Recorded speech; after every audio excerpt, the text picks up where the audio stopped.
everyone, welcome to episode 94 of Revamp Radio for May 23rd, 2025. Rob Zachney is out this week, which means you're stuck with me, Patrick Klepek, as your host. Fortunately for me, I am joined, well, fortunately for you, I guess, more than fortunately for me. It's also good for me, but probably more for you. An excellent group to help me through this podcast, including Chia Contreras. Thank you for the thumbs up.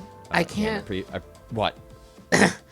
Well, it's so weird. Every time Rob asks me, he gets to the number of the podcast. Should I have done that? Says, I've come to okay, realize hold on. with Keep this in. No, yeah, okay. It's actually really comforting. Hey, everyone. Welcome to episode 92? 94. 94 for May... Well, that one I don't know. That's unreal. All right, start. Hold on. Hey, everyone. Welcome to episode 92? 94. Of Revamp Radio for May 23rd, 2025. Rob Zachney is out this week, which means you're stuck with me, Patrick Klepek, as your host. Fortunately for me and for you, I am joined by an excellent group to guide me through this podcast, including Chia Contreras. Hi. You got to keep all this in. Janet Garcia. Hello. Congrats on being the first podcast host to have a guest in the show, but actually congratulate the people that are also here normally. I feel so flattered and to be included.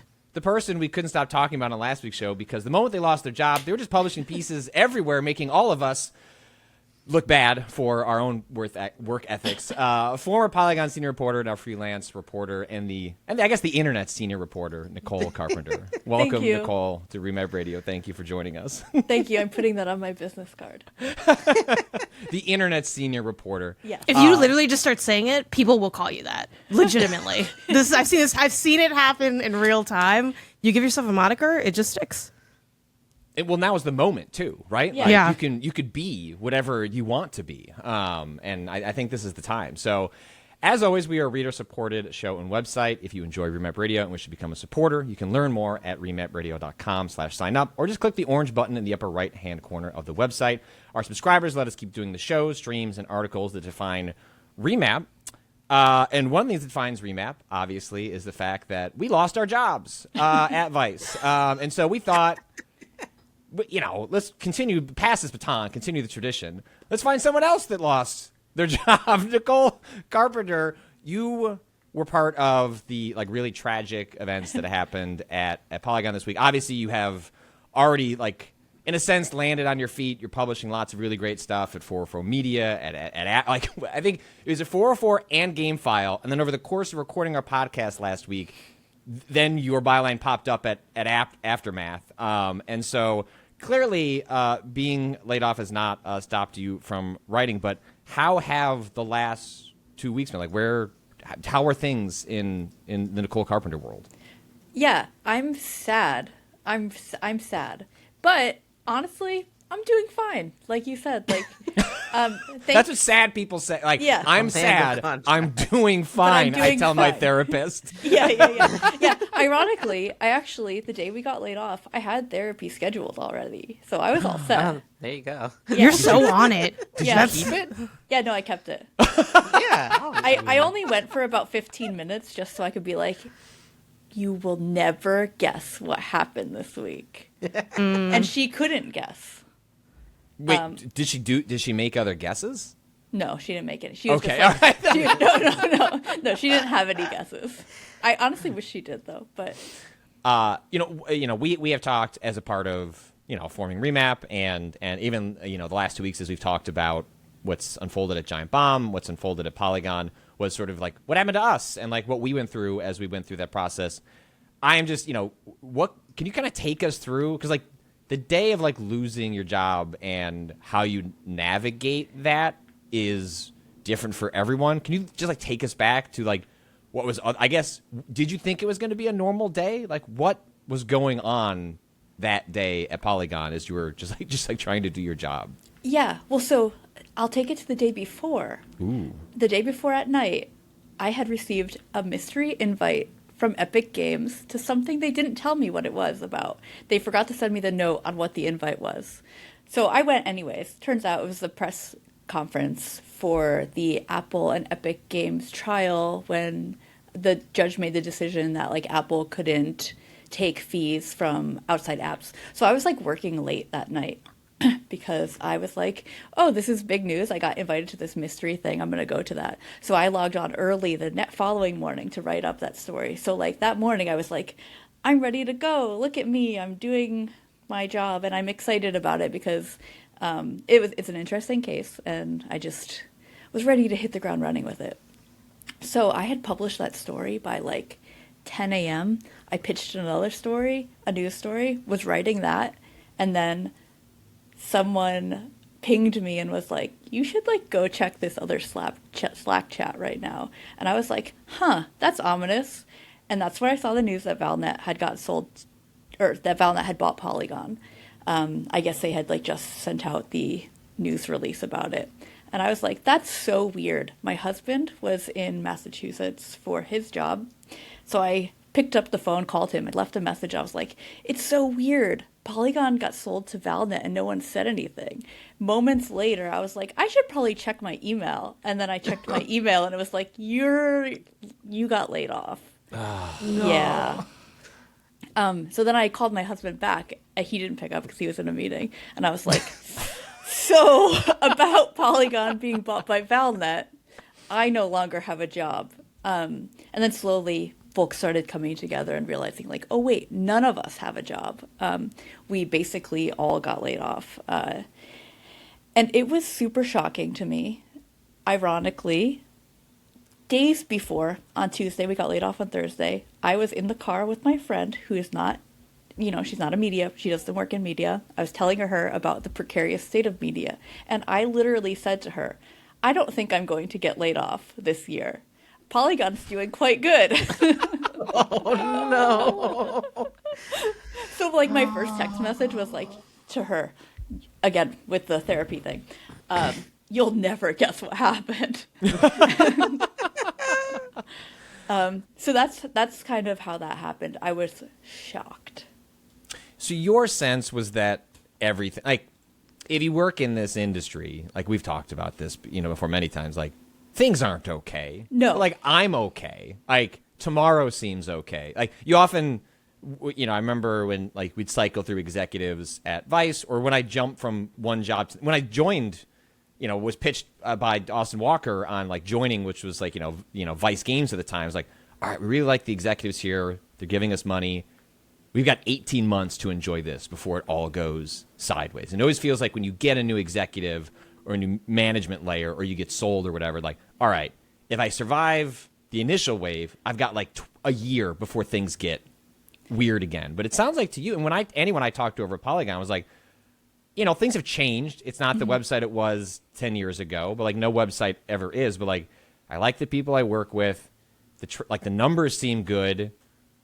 I don't know what else I'm supposed to do. My bosses seem happy with my work. It seemed like a well-run website with good people that, sure, maybe there would be layoffs, but like the kind of sort of mass event that occurred seemed like it wasn't on anyone's radar. No, it wasn't on my radar. I can't speak for anyone else, but it wasn't on my radar at all. Obviously, like in media, things have been hard. That's not like a Polygon thing. That's like a general like website thing. Like Google is bad and like traffic has gone down, I think, across the board for like most websites. But it didn't seem like it was dire at Polygon. I personally had like just gotten like a glowing performance review, like, exceeding expectations. It was like the second time in my time at Polygon that I got an exceeding expectations like mark there. And it seemed like things were going quite well. And I thought we were doing really interesting work as well. It was challenging. We had to, write a lot, but it seemed like we were doing a good job balancing like writing a lot and then writing quality stuff. Did you feel like you had a good sense of like, did the business end of it ever like come up in the course of like the work that you were doing, or did you feel like you were generally sort of shielded from that with the people, like your bosses above you? Like, okay, well, I would hear if something was weird from the folks above me, or like how much exposure did you get to like the health of Vox Media, the health of Polygon on a daily, weekly, or even like annual basis? Basically, I had no insight into that. No, none. I could see like my own performance, but otherwise, like, I had no insight into like I have no idea what goes on beyond that, and I would love to know how much money Polygon was sold for, but I'm honestly still quite baffled by the decision. Sometimes I wake up and I'm like, time to go to work, and I'm like, oh, weird, right? It's hard to break those habits. Like it's like, oh, this is what I do day to day. What was kind of your daily habit at Polygon, like as a news reporter? Yeah, usually I was balancing a couple longer term stories with like the daily news thing. That was basically it's like trying to figure out the correct balance of writing posts to get on the site immediately, like multiple during the week, and then figuring out like how am I going to do these interviews, do research. One thing I had been doing recently, using professional development funds from Vox Media, which is something I'm very grateful now, to have that experience. What? What is that? What are professional development funds? Yeah, I was given some funds to take a course on Pacer. And wow. Yeah, all right. and that was great. What a concept, Yeah, right? We got to look into that. Yeah. Revamp development funds? What are they? Yeah, we have funds, right? That's called Drink an IPA at PAX East. Yes. The Revamp Development Fund has allowed Patrick to go with Rob to the F1 arcade in Boston. Yeah, I can't remember if that's something that was like introduced from the union or not, but it seems like it probably was. It's a good thing. And so what part of my daily routine was like checking Pacer and like looking up legal documents. So that was a fun, new, exciting skill for me to learn. And so I had been working on that particularly like within the past couple months and seeing if that led to story ideas or like news posts or, whatnot, all that stuff, like stuff to help bolster other stories that I was working on. What specifically was the course? And you mentioned it's like legally based, but like... Yeah, so it's by a man named Seamus Hughes. He is a journalist, or he's a researcher and journalist, and he has a newsletter that focuses a lot on navigating court records. And so okay. I just went to him. He offers this to companies. He's very nice and, is seemingly like, I think has a business in consulting and like helping journalists like learn these skills. So would highly recommend. Janet, if you had a professional development fund, what would you use it on? Ooh. That's a good I think video editing. Oh, good one. That is a good one. It's like I'm so tired of looking up every single question I have about video editing on YouTube to watch someone's tutorial, and then immediately forgetting what I learned. How do I align the text? I don't follow through. Just like if I just locked in, but then that's kind of the challenge, though, right? It's like you kind of have to make your own course if you don't just go for like a course method of like, well, if I teach myself how to do one thing every time I edit, eventually I'll know how to edit, and that might be true if I ever fully tried it. But yeah, that's probably what I would do. But yeah. Yeah, I personally need someone to tell me. I don't like watching a video where this person can't like personalize and tell me like, no, Nicole, you dummy. This is exactly what you do. Like to show me. I need instruction. Especially like my version's different because this video is like 3 years old. So I'm like, just trying to. Patrick Chio, what would y'all be pouring your professional development funds into? I don't know what I would describe it as. Actually, maybe you could help guide me in this direction. In which when I have when I asked someone to come up with like a logo and like art direction for crossplay, I found somebody whose work I really like, and then contacted them and like, I would like you to make a logo for crossplay. That sounds great. What do you want? And I went, a logo for crossplay. It was like, but like, what do you want? I'm like, I don't. I don't know. I don't know what to ask. I don't know what the That's a tough vocabulary is. Yeah. Like, and the reason I brought up Chia was because we just went through a version of this like at the end of a call yesterday, which was like, hey, we're going through some professionalization of our YouTube channel. And I was like, we need thumbnails. I don't know how to make good ones. So I just like used a Pixelmator, which is like a Photoshop equivalent on Mac, and like cobbled together some pre-existing art, used a font that I know Chia already uses and other stuff, so I know Chia likes that. And like, okay, like I don't think this looks like fine. It's this. fine, yeah. It's fine. Yes, I can achieve like it's fine. Like I Yeah. made a thumbnail that is acceptable and does not look unprofessional. And then as I've been editing our videos for YouTube, I was like, all right, I'm gonna add our names, like put pronouns, like get an intro and outro, and it's like I can cobble together like an idea. I can't make it look good, and often I struggle to have the vocabulary to ask. So I don't know what class I would take, but it's one of those where it's like I want to go beyond just I know what I like, and I wish I had a better sense of like. Are you what to specifically ask looking for. to be able to tell other people what you want when you? Yeah, I don't want to be commission an artist. I would say I want to be able to bridge it's- the gap yeah, of like working art with director. someone, right? Where it's like yeah. instead of just giving them? like, Class for art directors. Although that can be difficult to not have the background. A lot of art directors were artists first, but I know some that have made the jump from like just being. It's kind of the like illustration world's idea guy a little bit, but like for I don't real, have the but for ideas. actual. I don't like. like they actually do have the ideas because that's what their whole thing is like being able to successfully pull out an image through text through text that they give to an illustrator, right, and then like feedback to like get it to the right place.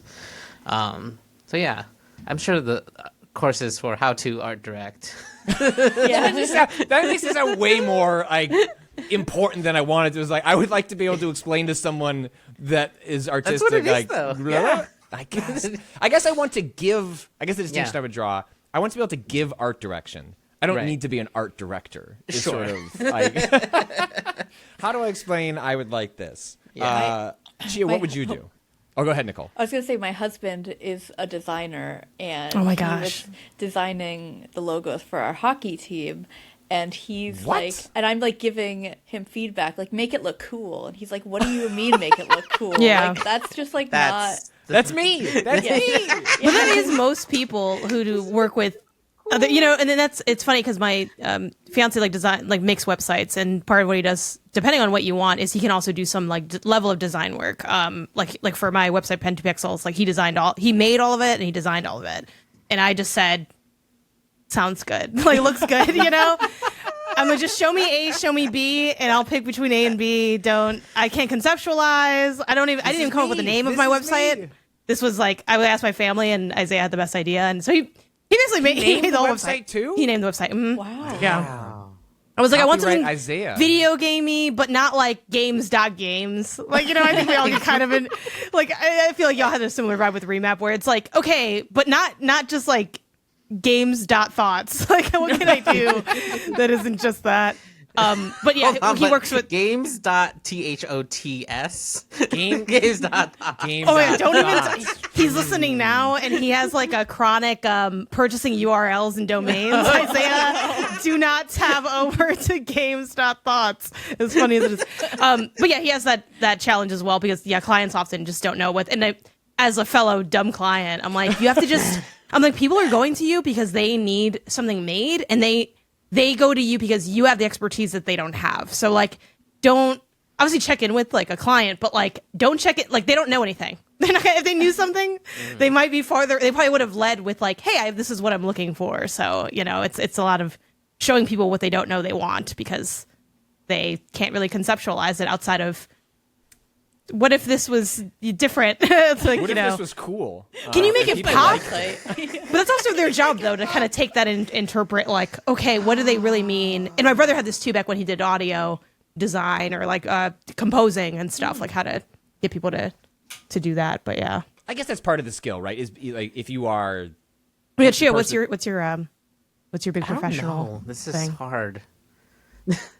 Organization, like physical organization. Yeah. Even remaking that studio. Jesus. Even working at studio since I joined the show. Look, okay. There's fewer things on. I'm sorry, that was an now. unnecessary read. That was my bad.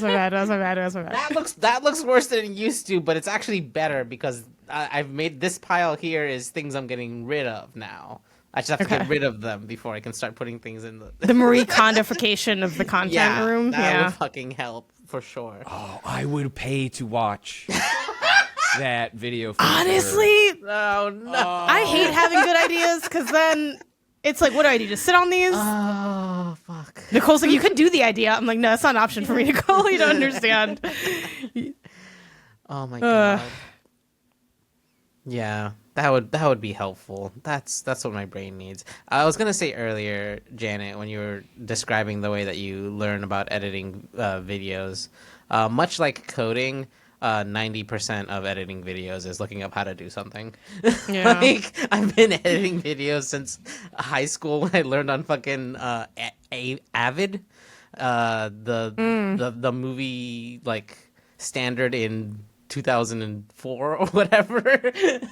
And it's just like you learn there are some basics that like stick, but like there's always a thing where it's like, this isn't working the way I assume it should. Like, what the fuck is going on? And half of the time it's just like, oh, fucking Adobe or whatever changed where that button is, or like changed the logo of something. He's like, god damn it, why would you do this to me? I've been doing this for too long for change now. Why does split have to be cut in Premiere, but it's split? Like, I hit S to cut a clip in one device, but then it's C and V, I think is what it is in Premiere, to switch between selection and cut. That's the one I'm like, hit S. It's like, we're not doing anything here, bro. You just hit Command, I think it's Command K, and you don't have to switch the tool. Stay on one tool. Oh, that will just, okay. It'll just cut at the playhead. It cuts at the playhead. Pew. I'm like, playhead. Just What is that? The little line where the... I was like, oh my gosh, you're so fancy. You like know all the terms and stuff. Oh. Knowing about production is a curse, actually. Well, you didn't give us an answer.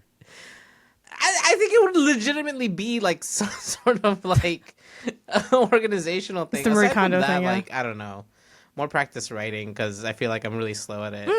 And like, I'm like to the point with all like my like production stuff where like I know how to search for a thing. That is a thing that is true. It's like sometimes you don't even know how to find the issue you're having. But yeah, I don't know. Like, I'm sure there's something you can do to like practice getting better at writing faster, because like my brain just doesn't work well. I would like write everything out, and then the order of the paragraphs is wrong every single time, and I'm like cutting and pasting entire paragraphs to like rearrange the order. I'm like, how did this come out of my brain backwards? Like, actually, I had all the thoughts I wanted to, but they came out in like A, B, D, F, E order. That's pretty normal, though. I quote, do this professionally, and type paragraph, move paragraph around, bad order is... That's actually a great problem to have. Like, you just flip stuff around. You're like, I have all the thoughts. I'm like, you're done. I hear you're done. That is the You've done. Honestly, I thought you were going to say that, because we always make the joke that in Discord is Kato is typing, and then Kato is typing for like 3 minutes and before we see the thought. And my thought was like, one of the things I always tell like young writers, like, how do you deal with like writer's block? How do you write things? So I was like, just write it out. Like, you can always delete it. Like, it's so getting stuck in your own head is half the problem. Like, write a bad sentence. Oh yeah. A bad sentence can become a good sentence. Yeah. Sitting and thinking about what the good sentence is in your head is a great way to never write a sentence. So often, like when I would write like a review or something where it's like, oh, I have to lay out my entire... It's counterintuitive because like in a review or something, you're laying out sort of a thesis statement of what you feel before you've written out how you feel. So often just like, well, fuck the intro. I'm just going to start writing about the combat. And like, and then you like kind of work your way back up. It's like, just write what you are feeling and thinking, and then you can... So you're on... You're on the right path. That's good. No, but I still do that. I'm just like sitting at the blank page where you're like, how the fuck do I start this thing for way too long? Which is part of it. So like maybe, hey, that's probably a good idea. Just fucking start putting things down. Chia, just Venmo me like $20. I'll get you where you need to go. You don't even. My janky course. $20. Yeah. It's just like, Oh my God. DM me on DM's open on Blue Sky. It's mostly just been bots so far, Yeah. but I'm optimistic that it'll be someone who's not It's like trying to sell me sex, and it actually has a job for me. Oh, you're getting that on Blue Sky. That's usually Oh my only God, Twitter wow. for me. Yeah. No. I don't know what it says about me that's happened to me so quickly, but they're here. They're ready. Yeah, I feel like it's part of my when this was a mistake in my art making too, but part of the my creative process definitely feels like I want to have more of a holistic view of the thing before I start the thing, which means like a generalized structure of this is kind of what I want this to feel like, and then that takes forever. That takes way too long. I shouldn't be taking that long before I put it down on paper. So maybe just start writing. Just put things on the page. I do think, and this is something that I'm bad at taking my own advice on, is just being fine with doing things in smaller bursts. A lot of times I'll sit down and go from barely any article to almost the whole thing, and then I'm like, man, this is an exhausting process, and it doesn't have to be. You could just do it in more chunks. I wouldn't be able to do it in chunks. This is the part of the ADHD brain that I know I have is... Well, the one thing that you could do that I do, because I don't do chunks, I mostly just do big bursts, is I have a bullet pointed thing in my notes app. So if I'm doing a review, I start writing down thoughts on the game, and they're not good, but they are my thoughts. Combat. And then I just start with Pretty that. good. Yes.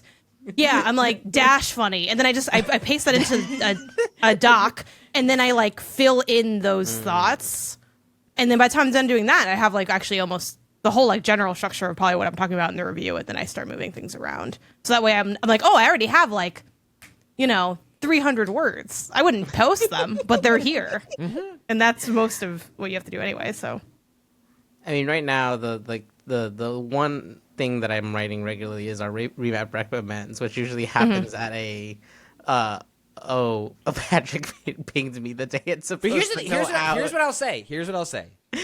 Are you awful about doing it on time and saving yourself a lot of stress? No. Is it the third prompt, I'm going to publish this in an hour, I need you to write something that gets you to write it? Yes. And then I'm always shocked because you're well, I'll just write something really quick. And my real quick would be 200 words, dash them off. And I go in, it's kind of written 500 thoughtful words really quickly in an hour. So I actually think you don't think you can do the yes. For you, for you, relative to what you do, I actually think you are underrating your ability to put together. I think you, gun to your head, ends up writing better because you're just not overthinking it. but we just have to take the gun away. Why do we need the gun? No, I've tried to. I've tried. I'm this isn't. Did someone unload this, Patrick? Or you had me point this at Chia's head? Specifically for Kato, so I'm all right, I'll just make the draft in the CMS a week and a half early. It's here. It's just this little baby, this little draft is just waiting for you, Kato. You could just write it. And then they don't. And then it's the morning of, and it's okay, so last call, also known as last call for Kato, and they nailed it. They write lots of one of those classics. We're just waiting for everyone to put their ideas in. It's there's 3 people at this company. we know who you're talking about. Oh my God, it feels like forever.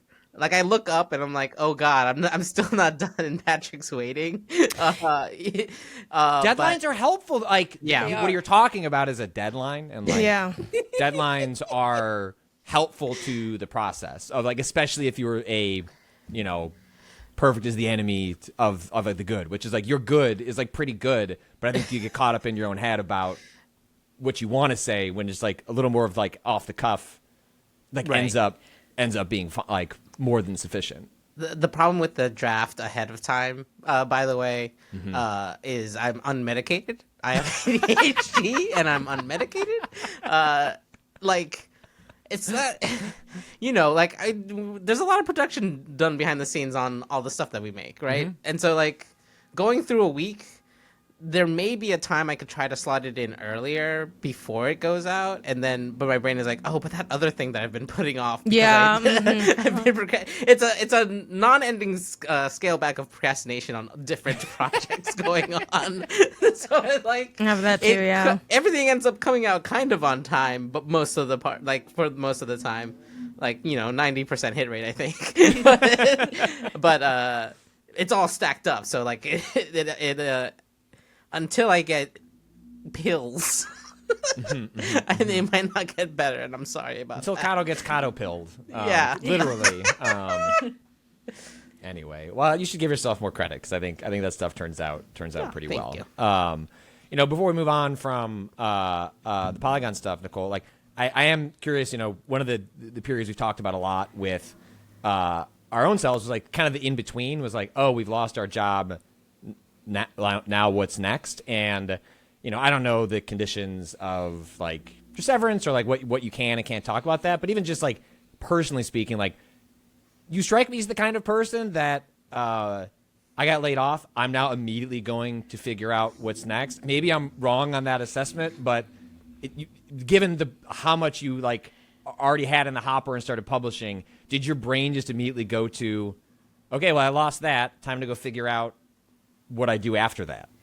Yes, my brain immediately went there. And I think that part of that is that I had been feeling energized about my work, and that's not something that I had been feeling for a while because I felt really burnt out. And I think there was something about getting laid off that like energized me again, because I had a lot more control in, exactly what I wanted to pursue. I didn't have to pursue things daily. I could take my time. I could really research. And I think that is why I've published so much in the past couple of weeks. And of course, like right when you get laid off, there is a lot of support from people who are like, if you have ideas, like send them to us and we can help you potentially publish them. And so I just decided I'm gonna just try that. A lot of folks were saying, people in my life, like family and friends, are saying, you should take a break. Like you should take a break and like reconsider what you want to do. But my thought on that was that I feel energized right now. So while I feel passionate and energized and excited about the future of my work, I'm going to do this work. I'm going to, keep working. Like I would say that I'm probably working full time as a freelancer because of, because people so generously were like, you can write this for us.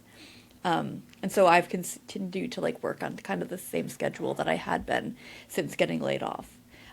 It's slowing down now, and I think that I am approaching a time where I'm like ready to like chill more, like to have like some time off ish.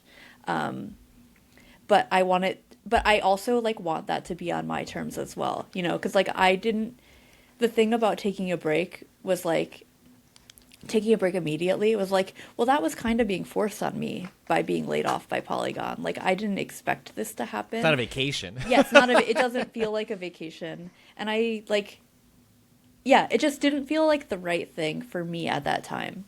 So I just kept working, and kept going really hard at it because I also, I am getting severance, and I am getting like pretty generous severance. But my husband and I recently bought a house, and the knobs aren't staying on. The but knobs you are do not have a staying house. on. Yes, the knobs are coming off.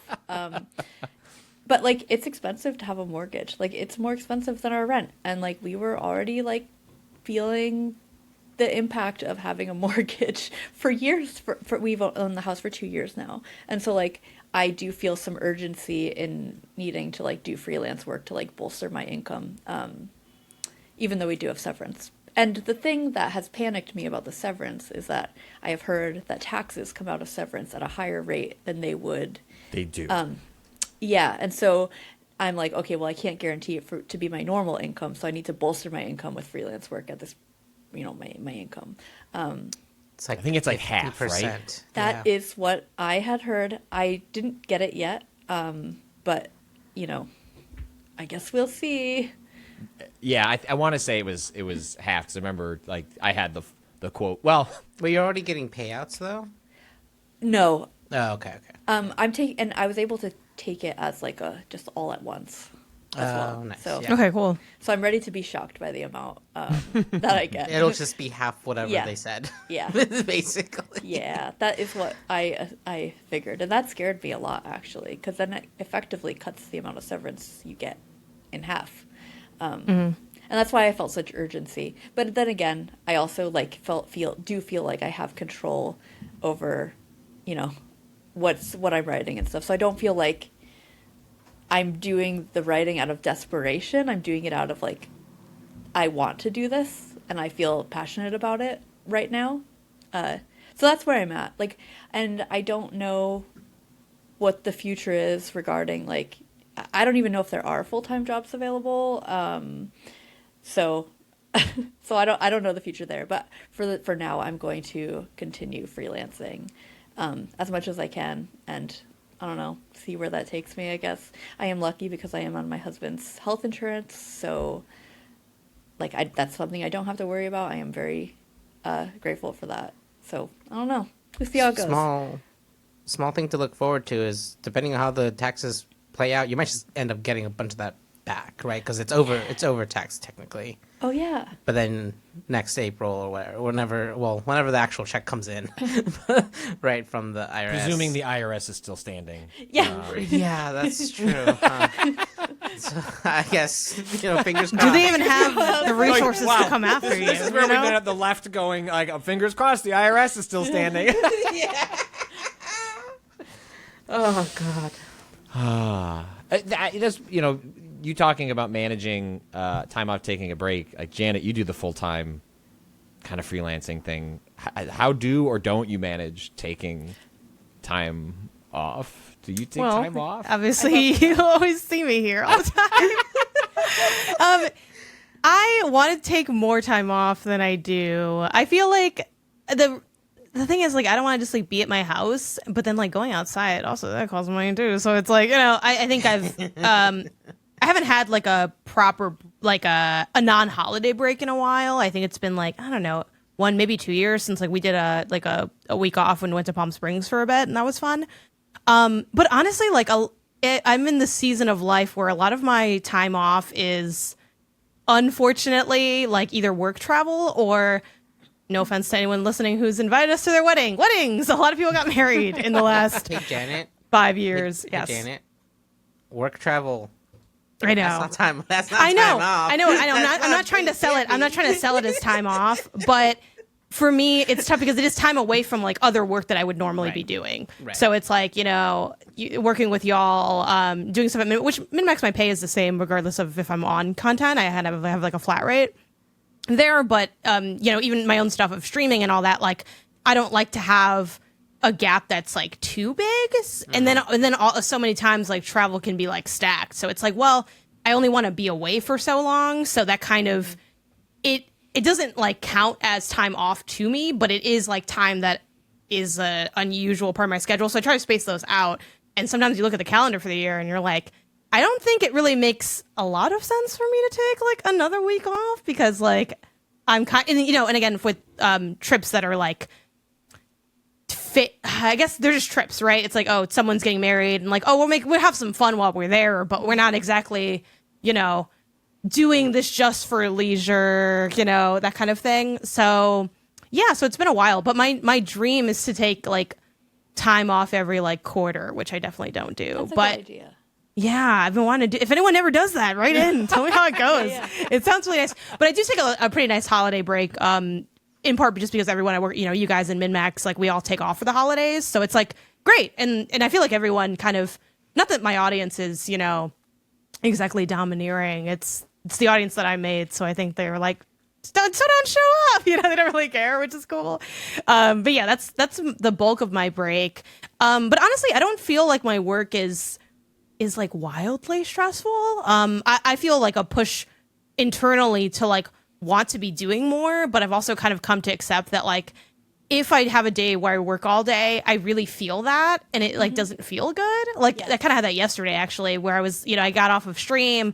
The stream went long because Atlas doesn't know how to make a cutscene that isn't 2 hours long. So, and then I wanted to play some games for like a pod later today. And by the time and then I wanted to sleep at a normal time to like get up for that. So like that was like a long day for me, and I'm like, man, I didn't like get to like have fun tonight. I kind of wanted to like have a little bit of that break. So I think I've just kind of, with me and freelance, the thing that I'm trying to push for more is just locking in when I am working, and also just making sure I'm not working when I'm not working, like not micro working and also not micro bullshitting. So I do try to like hone in on like, hey, and focusing also just on one task at a time. Like when I'm doing my emails, and I'm not going to be opening Slack. Let me check up Slack. Like, cool, Slack is cleared. Okay, now what else am I doing? And also just trying to like do the stuff that I don't want to do. Like the best parts of my job, I think, are playing games, making content, and writing.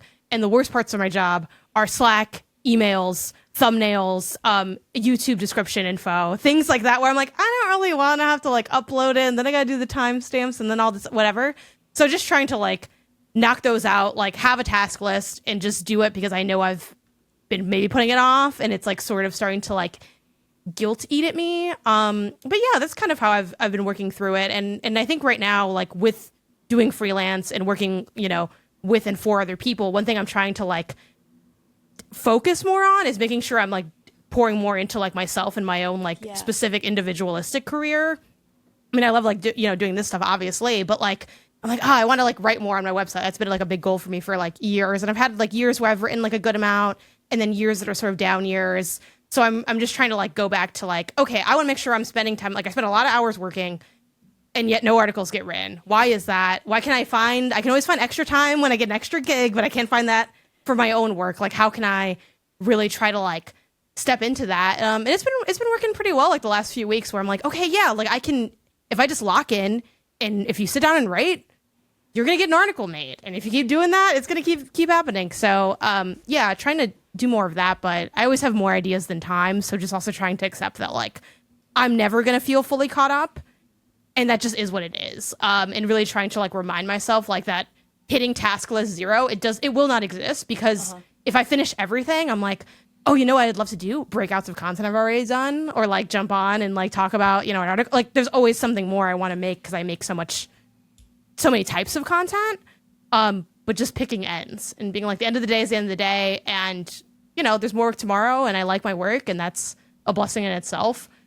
So try to do a lot of work, but also try not to kill yourself. So and it's going good. I mean, I'm years in, and I don't really feel burned out from my job almost ever. I feel tired from certain like bursts, like SGF's coming up, and like I know that week I'm like, okay, I'm not streaming that week. I'm cleaning the apartment. I'm picking up I'm locking in, because I want to be able to both enjoy that time, but also like do a lot of content. And I'm sick, so I like those times as well. Like I think Austin once talked about E3 as like the playoffs of games media, and it does feel that way, and I like that, but I want to have an on ramp to that and an off ramp to that, where it's like, cool, I'm gearing up, but I'm also cooling down after, because I know it's tiring, and it may not feel like it's going to be tiring, but like you will be tired. So that's kind of how been my approach to it.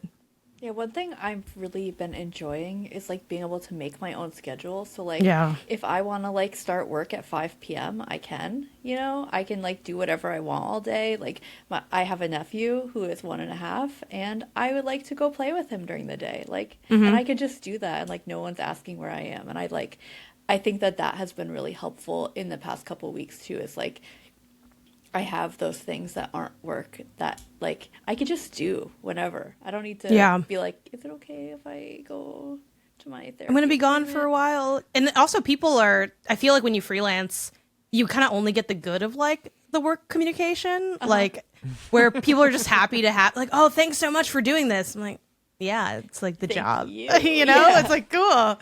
But yeah, I feel like freelance, it's Schrodinger's work, where you're both working all the time and never working, because I'm like, I'm really busy. And I think people like perceive me as being very busy and very like booked and like, oh my God, you do so much. And I'm like, oh, I feel like I'm not doing enough, because I got like a haircut in the middle of the day the other day and just hung out, but like you get to have like all of everything, it's the kind of thing where it's like, if something fun pops up or an event, I can just shift my schedule and go to it, and everyone understands. And I only have like I have a small handful of like time-based commitments that are like I need to be there / like tell people if I'm not showing up. So yeah, it's nice to not have to do any of like the BS. I think of like a proper job, even though that I don't know, that BS comes with nice things too. It's not like it's all bad, but it's also nice to just have the fun part. There's one like poison brain thing I'm curious if you guys have any thoughts on. So now that I'm freelance, I'm being paid like per piece. And now I am thinking about like everything in life costs money. So like the other day I like went to a cafe and I got a lunch. The lunch was terrible, by the way. But I'm like, okay, well, this $30 for the lunch is minus from this piece that I wrote for this place. And it's just like, I feel like I have like a constant math in my head right now about like, what is worth it doing in my life? Like, you know, should I be going to a cafe and getting this coffee? This coffee is like $5 from my rate that I'm getting paid. So you're like, this is like 8 sentences of coffee? Yeah, literally. Oh, exactly no. it. And like right now I'm getting paid severance, so like there's no reason why I don't have it, so don't give it to me. Yeah, I can't be listening to this. yeah, sorry. No, This is the no. poisonous thing. No, well, do y'all have that? Not like I think early on, like especially like when we started Remap, where we thought we were getting severance, and then they held it hostage because of the bankruptcy proceedings, and we were still figuring out what Remap was and if we were going to get hold of the company. Like there was that period as we were approaching what everything was going to be. It's like we canceled the vacation. Like it wasn't that big of a deal, but it's like I think everything's going to be okay. Like I don't know. So let's just not spend that money. I mean, it's weird where, like, I don't think about this. Rob handles more of the business end. Maybe, no, I know Rob, how the way that we purchase cocktails when we go on work trips, that he doesn't think like this. It's like every time it's like, every time we do something as a group, like have a nice dinner. It's like, okay, we are having a nice dinner and also not paying ourselves. Like we are in an abstract, right? Like we're spending the money of the company to have a nice dinner that's paid with a company. But like, well, I guess that could have just been money that I chose how to dole out to my, you know what I mean? Like it gets weird in that sense. But at some point, I don't know. I just let it all get abstracted. And I think part of what will happen, I think what will happen to you, Nicole, is, I hope this is what happens, is you'll just do this long enough that you'll get into a pace and a rhythm and things. Like, hopefully you'll get into, like, a relationship with different outlets, or if you find a full-time job, then this is less of a concern. Yeah. But, like, things just will become steadier in a way that you're not, like, ROIing everything that you do in life. But I think that's a very natural impulse, especially early on, where you just sort of take for granted that, like, a paycheck shows up in a bank account. Like, in many ways, you can think of it the same way. yeah. You can think of it in the same way, but you just don't, because like money goes in, money goes out. But like right now, it's very easy to fragment that. So I think that's a totally understandable way to live your life, but also tortured and toxic. Yeah. Oh yeah, absolutely torture. It's poison. But I think that you're right that like I actually am doing a couple posts per week for Aftermath, and I think that kind of consistency is helping with me not breaking down my entire life into financial transactions, like out of fear of whatever. I'm sorry the lunch was bad too. That's just like the worst. Yeah. You know, I was like so pissed because not only was the lunch bad, what went poorly? It was chicken salad wrap. It was very sweet, which was weird. And I got a mango lemonade, and it was awful. How do you make a mango lemonade bad? Well, that must have been like $7 on its own, Oh, right? That no, doesn't it sound was. cheap. Oh, yeah. No, it was not cheap. It was not cheap. So then I went to 7-Eleven, All and right. I got snacks. And I was like, well, now I just spent all this money at 7-Eleven because I'm starving. yeah, the trickle down of the bad meal. Yeah. Yep. That's rough. Yeah. And that was like right after getting laid off. So I was really like, you know, I feel like make that myself happy. That money. Yeah, that money doesn't count. No, that's what I was saying That's that free reign, to the group of laid off Polygon people. I was like, my financial fiscal responsibility will come next week. Yes. Not this week. You definitely need like that grace period. Yeah, I think for me too, like with freelance, the thing that financially sucks is that because the money is like a little bit like different each time, or can be at least. Though I also have, consistent gigs with, I'm here, I'm on min-max, and then everything else is kind of just like extra stuff, like my own Patreon, my Twitch, like any extra gigs or consulting work or whatever. I'm just always chasing like being a month ahead, because you like kind of have to if you're like freelancing, just because it is hard to budget if you don't have like money to budget with. So like inherently, like you kind of need to like have that runaway. And it's like really hard to be a month ahead on like so it's like okay, well I'm working on it's that weird decision of like, do I start budgeting for like next month's bills, like the stuff I know I need to pay, or do I like pour more money into this month and I work further down my budget because it's a top down priority and I use YNAB to do all my stuff. And that's kind of the only thing. But yeah, I'm not like necessarily thinking of this is like this much of like, oh man, this is like half a podcast of like a shirt I bought or a dress or something. But it is, yeah, I think that does make some sense. And I think for me, because I love things so much and I wish I loved things less, I'm just kind of looking to spend as little as possible on most things as I work towards just like, I don't know, other financial goals that are maybe provide a little bit more of like that stability feeling of like when I finally like got an emergency fund for the first time, it's like, man, this is cool. And like, and the longer I don't touch it, the more I can break my leg in half. And like, that's exciting to me. And I know that sounds sad, but that is freelance adult financial excitement. I'm like, oh my God, like I can break my leg. Right? Yes. Like, I mean, you set aside what you think is an emergency fund and then, big emergency fund, not big enough. Yeah. So life will come at you is the thing. But like that's going to happen all the time anyway. So you just kind of have to, you do your best and things will work out. I'm also a little bit of a hippie and I think that helps. I'm like, things will work out. It's like, I'm like, you'll find something. And then people do. I'm like, I told you would. Because I just, I feel like what's the alternative? You manifested. Yes. I'm like big into like Look, when I saw LA Galaxy play LAFC, we haven't won one game and faced our rivals who are way better. We didn't win that game either, but we did tie. And that was because of my mental manifestation in the parking lot. Yep. As like, we're gonna get our ass whooped. I'm like, I know we might, but you can't say that. The vibes are seeping through the stadium. Yeah. You have to come in. Make the vibes rancid. They cannot know that we're sad. You cry in the car and you wipe your tears walking into that stadium. How do you explain did you manifest the coach getting an extension?